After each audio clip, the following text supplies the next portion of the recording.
Good afternoon. Thank you for joining us for this reverent celebration of America's leaders, past and present.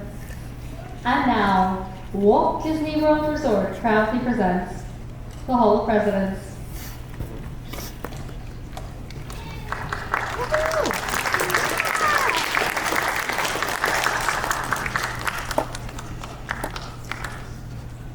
This program is dedicated to the memory of Walt Disney. In 1971, his love for America inspired the creation of the Hall of Presidents, a place to celebrate the optimism and goodwill he saw at the heart of the American story. Walt's vision was to honor the nation by honoring the American presidency.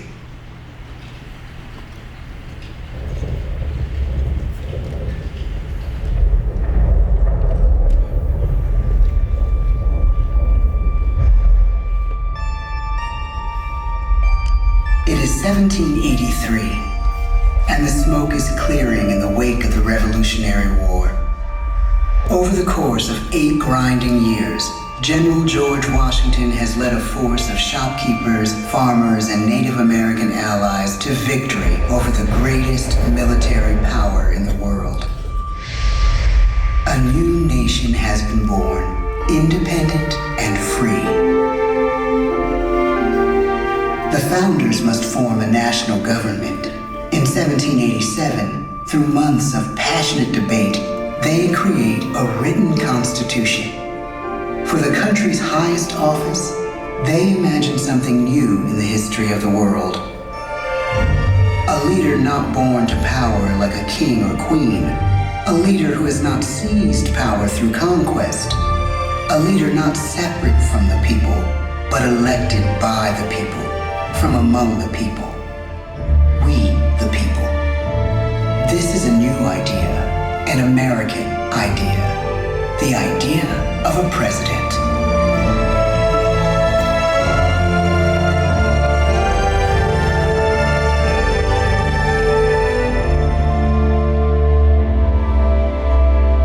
The people don't know exactly what a president will be, but there is little doubt who it will be. George Washington's stature and bearing have marked him as a leader. His integrity has made him a great one. Washington knows that many generals who have led successful revolutions make themselves dictators or kings. Instead, he steps down from power and retires to his home, Mount Vernon. The world takes note, and George Washington becomes the symbol of American ideals. In the first presidential election, it's Washington by a landslide. The only doubt seems to be his own. He writes, "Integrity and firmness is all I can promise. Integrity and firmness is exactly what we need." Everything he does as president will set a model for his successors.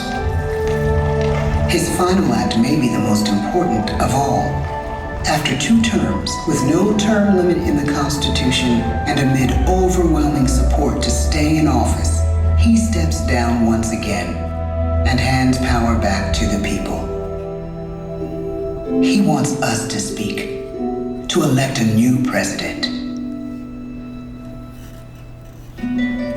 During the early years of the Republic, we choose leaders as different as Thomas Jefferson, John Adams, and Andrew Jackson. Elections are often bitter. Each president stands at that fiery intersection where personal character meets the challenges of the times.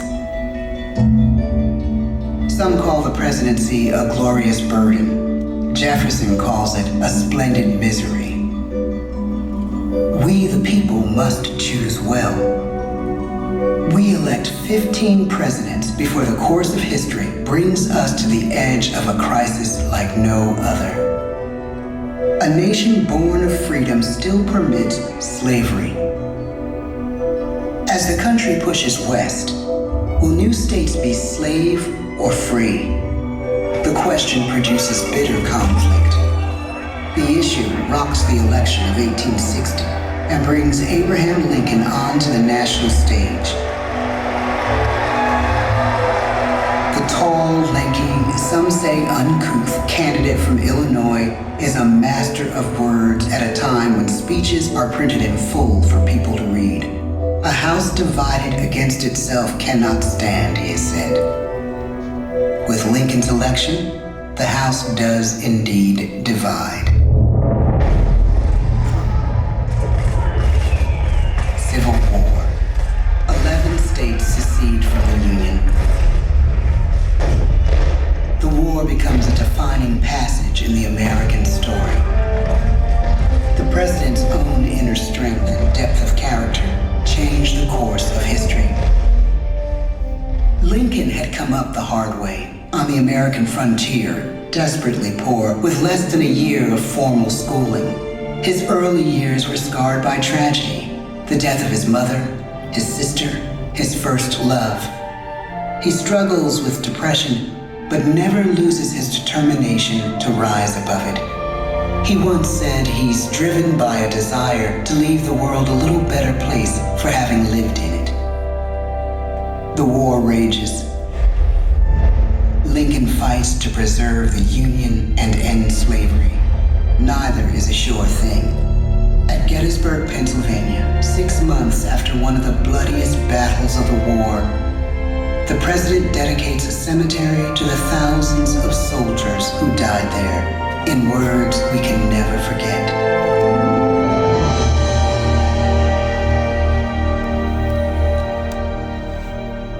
"47 years ago, our fathers brought forth on this continent a new nation, conceived in liberty and dedicated to the proposition that all men are created equal. Now we are engaged in a great civil war, testing whether that nation or any nation, so conceived and so dedicated, can long endure. We are met on a great battlefield of that war. We have come to dedicate a portion of that field as a final resting place for those who here gave their lives, that that nation might live. It is altogether fitting and proper that we should do this.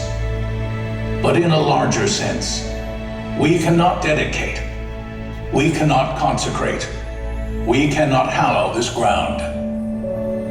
The brave men, living and dead, who struggled here, have consecrated it far above our poor power to add or detract.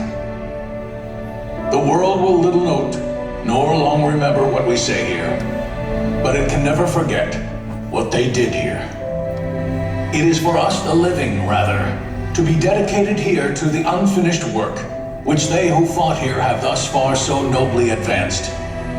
It is rather for us to be here dedicated to the great task remaining before us, that from these honored dead, we take increased devotion to that cause for which they gave the last full measure of devotion.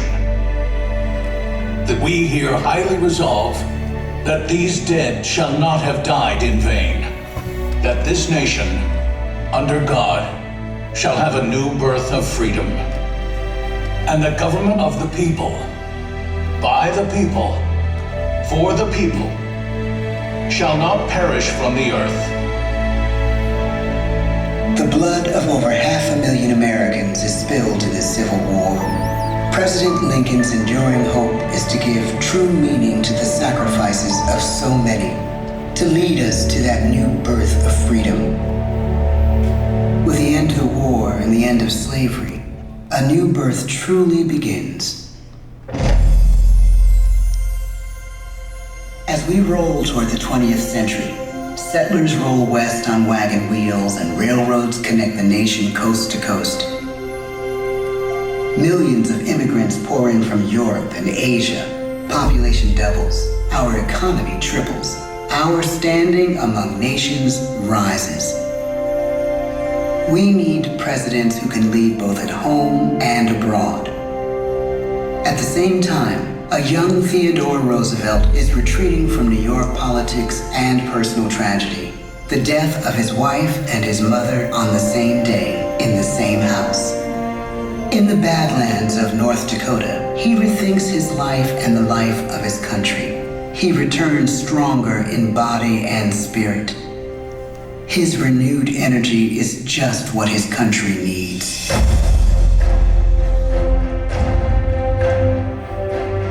American industry is booming, but social tensions are rising.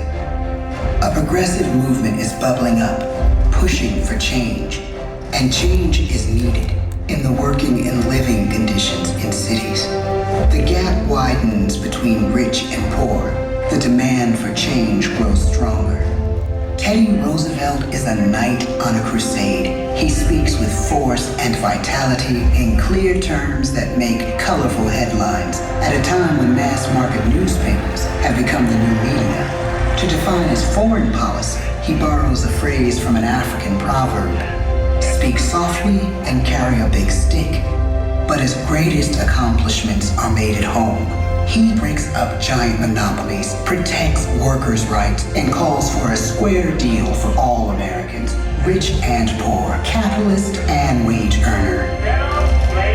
And a square deal for every man and every woman in the United States. He calls on America to be as great as the natural grandeur of its lands.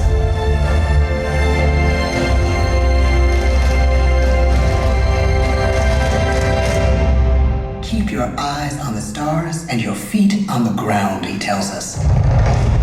And we do.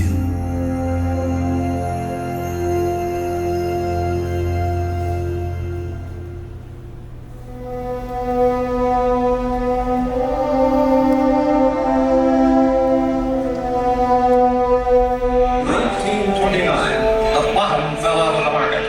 12 million unemployed. The bread lines and the super. The results of the 1932 election now appear. When we elect our 32nd president, it is the worst of times. The course of history and the course of one president's life again shape a turning point in our national destiny. Franklin D. Roosevelt, paralyzed by polio, knows how to restore the faith of a people paralyzed by the Great Depression. I believe in practical explanation and in practical policy. He has found the inner strength his countrymen now need. He speaks to us like a friend, a neighbor. His optimism is contagious, his voice perfect for the latest breakthrough medium, radio. He calls us to believe we have nothing to fear but fear itself. And we do believe. Tonight's attacks on England are perhaps the most widespread of the war in the course of the day. But an even greater challenge dominates his final years in office: the Second World War.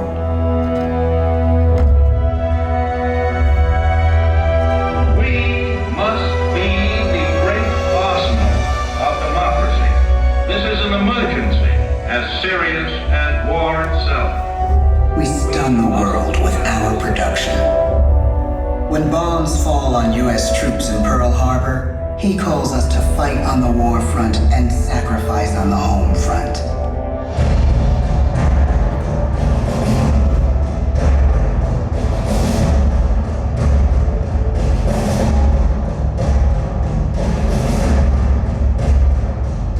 The harder the sacrifice, the more glorious the triumph.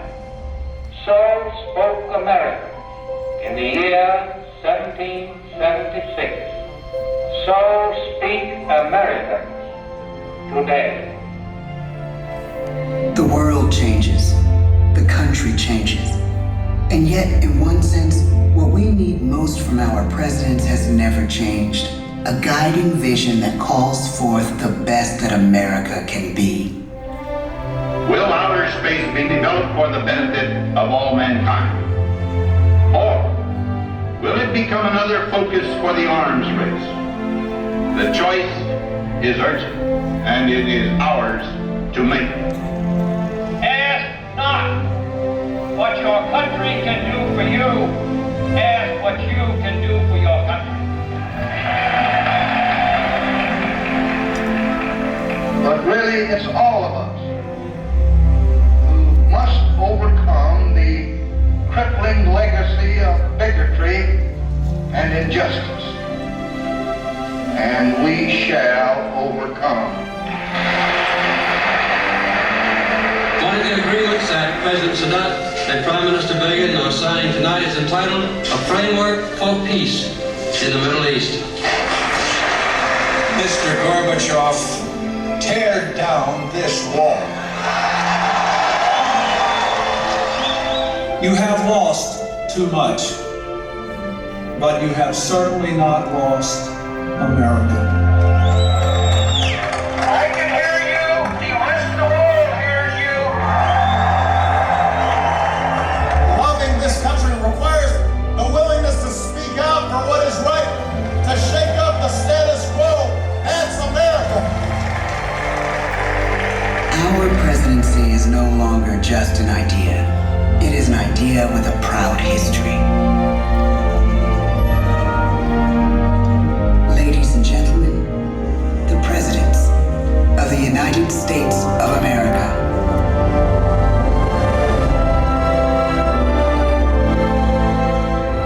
George Washington, John Adams, Thomas Jefferson, James Madison, James Monroe, John Quincy Adams, Andrew Jackson, Martin Van Buren, William Henry Harrison, John Tyler, James K. Polk, Zachary Taylor, Millard Fillmore, Franklin Pierce, James Buchanan, Abraham Lincoln, Andrew Johnson, Ulysses S. Grant, Rutherford B. Hayes, James A. Garfield, Chester A. Arthur, Grover Cleveland, Benjamin Harrison, William McKinley, Theodore Roosevelt, William Howard Taft, Woodrow Wilson, Warren G. Harding, Calvin Coolidge, Herbert Hoover, Franklin D. Roosevelt,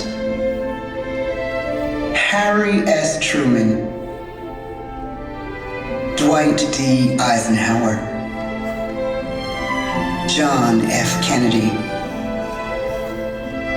Lyndon B. Johnson, Richard M. Nixon, Gerald R. Ford, Jimmy Carter, Ronald Reagan, George Bush, Bill Clinton, George W. Bush,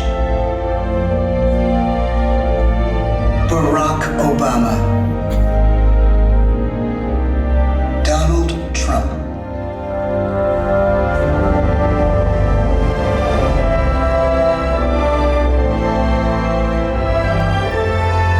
And now we come to the present. Once again, we place our trust in the idea of a president, as we have from the beginning. My fellow citizens, no event could have filled me with greater anxieties than that notification on the 14th day of April, 1789, that you had selected me to lead our nation. But it was with the confidence of my fellow citizens that I took an oath. 35 simple words that have been repeated by every American president throughout history. I, Joseph Robinette Biden Jr., do solemnly swear that I will faithfully execute the office of President of the United States and I will, to the best of my ability, preserve, protect, and defend the Constitution of the United States. So help me God. The presidency of the United States is a role unique in the world, an office entrusted to each president by us, we the people. Therein lies the genius of that new idea, now over 200 years old. A new idea our presidents have turned into a great American idea again and again.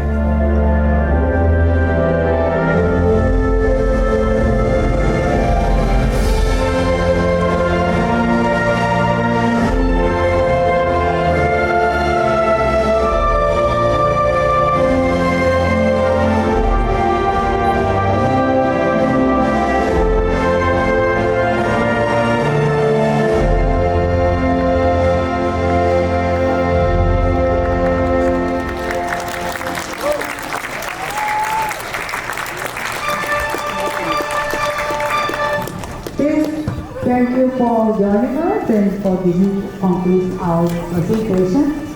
Please gather all your personal belongings and enter to the doors to the right. Thank you. Everyone enjoy the rest of the day of the kingdom.